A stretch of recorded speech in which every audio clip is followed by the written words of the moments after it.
the God delusion. I think it takes more faith to be like you, an atheist, than like me, a believer, and it's because of nature.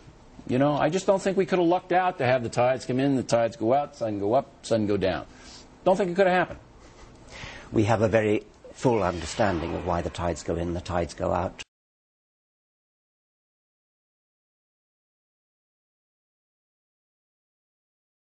Of why the continents drift about, of why life is there. Science is ever more piling on the evidence, piling on the understanding. But it had to get there. I understand that you know, the physiology of it, if you will, but it had to come from somewhere.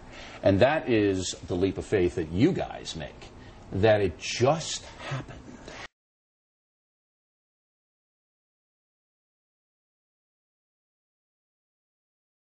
Well, a leap of faith, you don't actually need a leap of faith. You're the one who needs a leap of faith, because you are actually, the onus is on you to say why you believe in something. There's an infinite number of gods you could believe in. I take it you don't believe in Zeus or Apollo or Thor. You believe in, presumably, the Jesus. Christian God, Jesus. See, Jesus was a real guy. I could see him. Yeah. You know, and I know what he did. And so I'm not positive that Jesus is God, but I'm throwing in with Jesus rather than throwing in with you guys, because you guys can't tell me how it all got here. You guys don't know. We're working on it.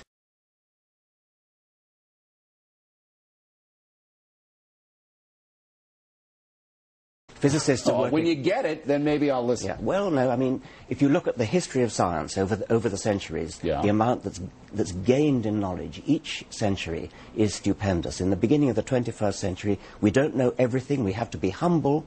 We have to, in humility, say that there's a lot that we still don't know. And, you know, being humble is a Christian virtue.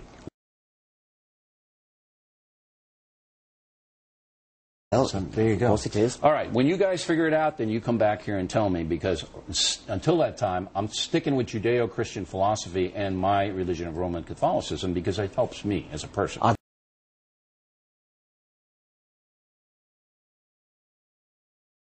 It's different. If it helps you, that's absolutely. Great. And that doesn't mean it's true. Well, it's true for me. You see, I believe... You mean true for you is different from true for anybody else? How can something be true for you? Because I can't Something's either got to be true or not. I can't... No. I can't prove to you that Jesus is God. So that truth is mine and mine alone. But you can't prove to me that Jesus is not. So you have to stay in your little belief system. You can't prove that Zeus is not. You can't prove that Apollo is not. Or I saw Apollo, man. He was down there. He's not looking good.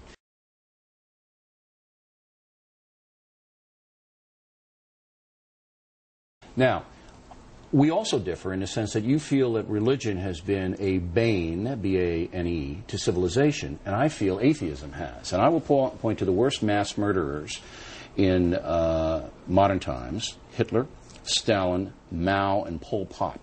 All confirmed atheists, all people who wanted to wipe out religion. Now, I know you can point to the Crusades and you can point to Al-Qaeda right now.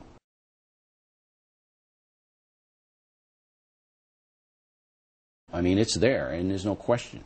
But I say I'm thrown in with the founding fathers of the United States, which saw religion, spirituality, as a moderating influence.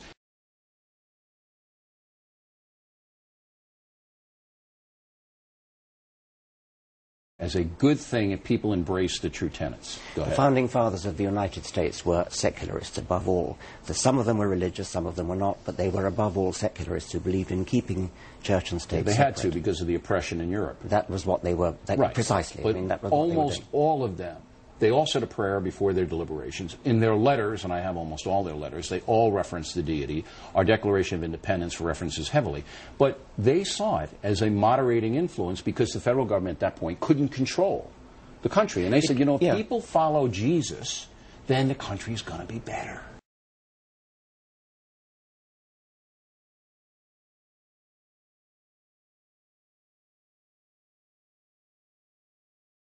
May well be a moderating influence. As for Hitler and Stalin and so on, I mean, of course, Hitler, by the way, was a Roman Catholic.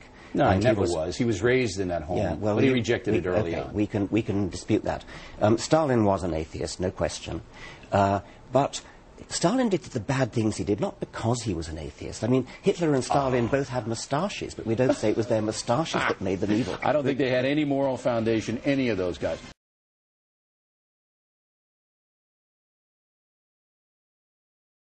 don't either.